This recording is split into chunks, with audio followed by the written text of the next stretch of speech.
एक जंगल में खरणखर नामक शेर रहता था। एक दिन वह शिकार की तलाश में बहुत दूर निकल गया। शाम हो चुकी थी। कोई शिकार हाथ नहीं लगा था। ऊपर से वह थक कर चूर हो चुका था। तभी उसे एक गुफ्फा दिखाई, पदडड्डी। वह गुफ्फा के अंदर चला गया। गुफ्फा खाली थी। शेर ने सोचा, अवश्य यहां रहने वाला जानवर बाहर गया है।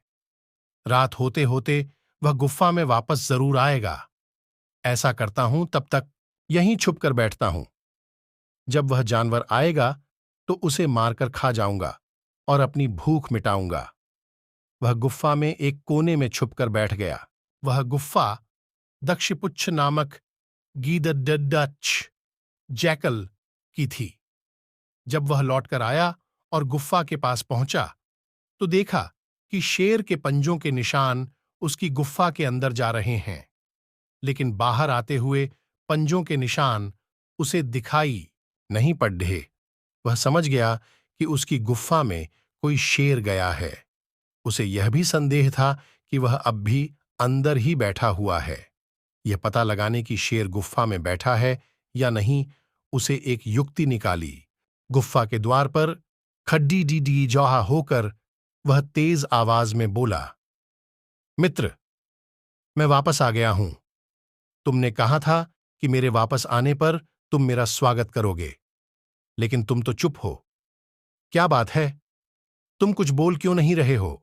जब गीदड़डाच की आवाज शेर के कानों में पहुंची तो उसने सोचा कि ये गुफ्फा अवश्य गीदड़डाच के आने पर उसका स्वागत करते हुए कुछ कहती है। शायद मेरे यहां होने के कारण आज यह चुप है। अगर गुफ्फा कुछ न बोली तो कहीं गीदड़ को संदेह न हो जाए और वह वापस न चला जाए।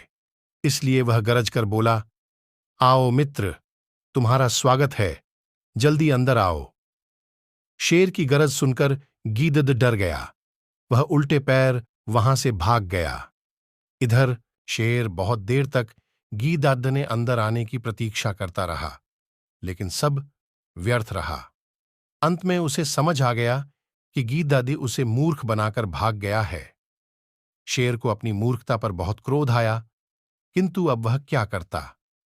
शिकार उसके हाथ से निकल चुका था।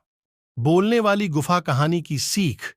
बोलती गुफा कहानी मोरल। भविष्य के संकट को भांप कर जो बचने की युक्ति निकाल ले, वह बुद्धिमान होता है।